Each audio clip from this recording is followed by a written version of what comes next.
Hello everyone, hope you're doing well. I decided to spade the F-117.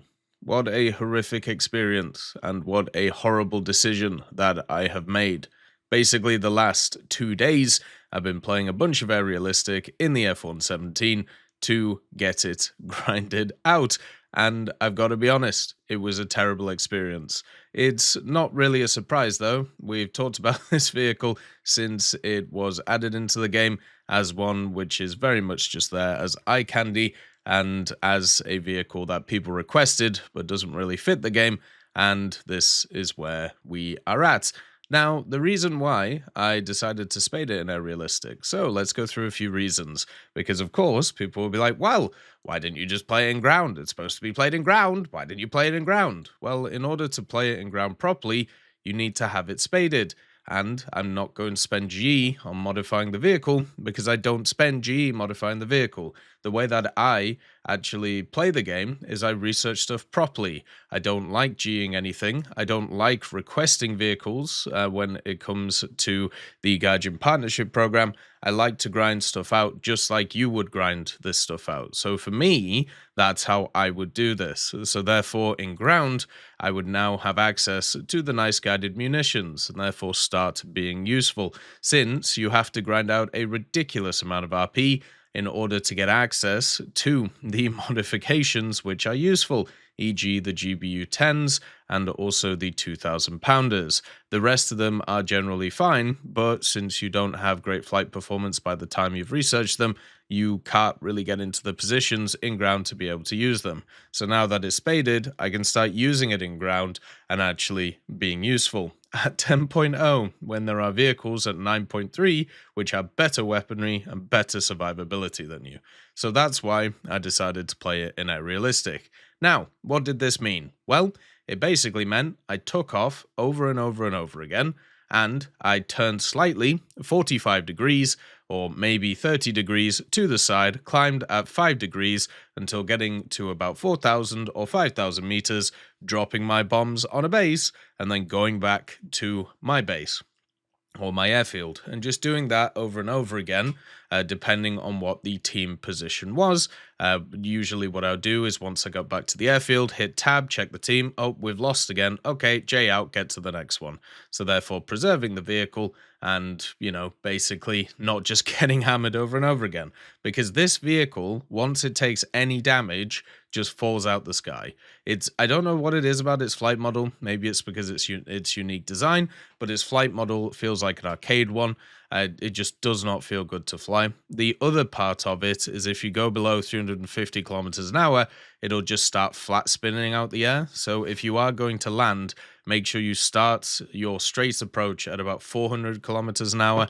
And once you dip below 350, you better be close to the ground. Otherwise, it's just going to start looping, which is not exactly great. This vehicle doesn't have access to countermeasures, doesn't have access to guns, doesn't have access to missiles, doesn't have access to any way of being able to defend itself apart from being fast. And by fast, meaning at 8.7, if you face other 8.7s or 8.3s, which are not supersonic jets, which are not afterburning jets, you can get away from them.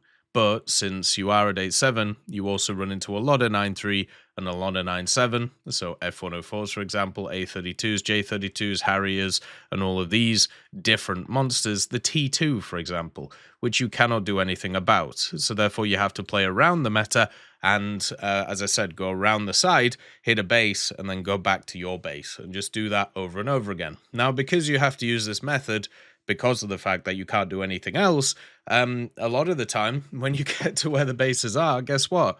The bases aren't there anymore, because Gaijin have decided to add every Tom, Dick, and Harry in the game secondary ordnance in terms of bombs or incendiaries or whatever, so therefore you have a ton of fighters which just bomb bases now because they're faster than everybody else and also they can multi-roll. It's fantastic. It's basically meant that F-117s and many other bombers in the game are completely worthless. So, unfortunately, that's what was happening with it. Now, let's talk about the bomb loads that this thing has. So you start off with a stock bomb load. You get some JDAMs. How cool. Woo, yeah, they're £500. And then you also get access to other bombs, which are also £500. £500 in aerialistic does approximately about 10 or 20% of a base. And you make, I think, 105 score from dropping your bombs. So when you are stocking this thing and you are trying to grind it out, you make less score bombing things than you do dying. Because in dying, the standard amount of score that you get is 135 score.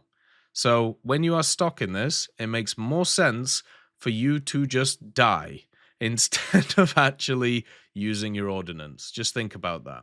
Until you get the Mark 83 modification, which is for the 1,000-pounders. And then you make around maybe 200 score.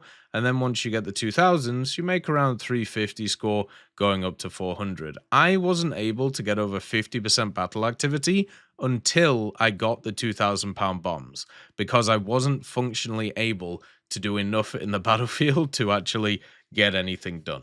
So that's the rate of what this thing was at. Okay, that's how it felt. But now that I've got the bombs, now that all that stuff's done, I can then take it into ground, right? At 10-0, which is great, being at 10-0 where there's a lot of ridiculous vehicles that can outdo me. You know what's also great? I could have just played the A4E, which is at 9-3. This thing has 2 guided bombs. It also has a million bullpups if I wanted to bring them, and also has access to a bunch of ordnance and also ways of defending itself through countermeasures. It's 2 BR brackets lower than it. I could also bring the Harrier, which is once again lower BR than it, which has exactly the same stuff. Then you have stuff like the A10, for example, which is a very similar BR to it, being at 10-3 or 10-7 respectively. Also, you have the Corsair as well, which is slightly higher. The F-105, which is slightly higher with its 3,000-pounders. So you have all of these other options, which are basically just better than you when it comes to the F-117. But somehow this thing is this high in BR, probably because it has guided munitions. And, I'm guessing Gaijin doesn't want people to just get bonked by laser guided munitions when they can't defend against them, which is surprising because that doesn't seem to be a sentiment at the higher echelons of the game. But at least they're thinking about people at this echelon. So that's really nice. So the vehicle grind was horrific. The defense it has is speed. Most of the time, the speed doesn't work. You can't get over about 1,020 kilometers an hour in a dive. If you start going over that, you will start breaking apart. Most of the time, this thing will cruise around 700 kilometers an hour, which isn't that bad. But obviously, you have to get up to height and then hit the bases and then go back. When you have a full bomb load, which is the 2,000-pounders, you cannot destroy a base.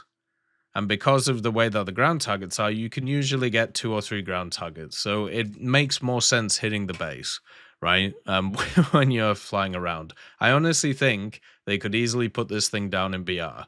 I know generally there is a problem with bombers where you have this issue where when you play bombers and they're too fast and it's very hard to destroy them, so therefore they can go back to the base and then they can influence the game quite a lot, like the B-57s or the Canberras. This was a problem when they first came out, where they would bomb stuff and then they would just disappear from the battlefield, or they'd bomb stuff and then they'd go back to the airfield and do it again. I think for those bombers, I get the annoyance in terms of where they are and if they're too fast, because they actually have decent bomb loads, so they can actually affect the match. This thing has 2 2000s, that's it. And it is functionally worse than those bombers, and those bombers are lower BR than it. So for me, when it comes to the F-117, it's just terrible to play. And the other thing is the modifications. This thing is like 140,000 modification score. And if you want the actual useful bombs on it that you're going to use in ground, you're going to have to grind out like 80,000 modification points with it. And I don't know how anybody does that apart from just doing what I did, like grinding it out in monotony for like 2 days straight. Or what you could do, I suppose, is G it, which, remember, since it's a squadron vehicle, it doesn't get access to discounts ever. So it's just in an awful place. What can I say? The engine modification, which is the only rank 4 modification, and it's also the modification that you need to be able to outrun vehicles that are at your BR, and by outrun, I mean like stay at the same speed as them, even in a dive, you need to get the engine. It's something like 42,000 research cost because it's the only rank 4 mod. It's crazy. It is really, really nuts. And I just can't recommend this for obvious reasons. You are a detriment to your team playing this. And here's the positive part of it, right? I like to generally be positive. Playing this tells you how much you are actually useful to your team, because you can compare it to other vehicles around the same BR for the same nation and be like, wow, look at my win rates. Like in most of my sabers, I have like a 45 to a 55% win rate, which isn't fantastic. You know, it's not something to really write home about, but it's more standard. You want to know my win rate in the F-117? 9. I played 43 battles. 43 battles to spade it. 4 wins. 4 wins in 43 battles. Yesterday, I went 4.5 hours without winning a single battle in this, watching my team just get decimated by the enemy team while I was just sat there in the clouds seeing what was going on, trying to bomb a base.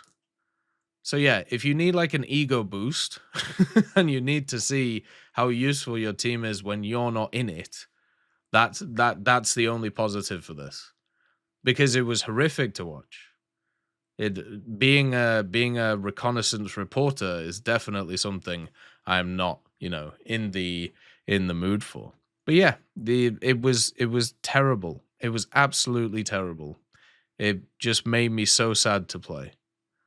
And I'm glad it's spaded, so therefore whenever people ask me about it, I can point to this video and be like, don't even bother. There are millions of better options, and they're all better than it in pretty much every single way. As always, I hope you have a wonderful day, and I'll see you next time. I'd just like to thank GMG Smiley, CD Beans, Chieftain Mike, EMN3 Galaxy, Tulio Pontecorvo, Brendan Quinn, Carrion Crow, Gus Irenicus, Pyman, Wartinder, Teddy, Daniel Stanton, Martinez, B. Young, Ozzy Panzer, Alan Hacker, Liam Shear, Opium Prime, Lafouche, Sem, Aslan, Uncle Bean, and Derek R. for supporting the channel.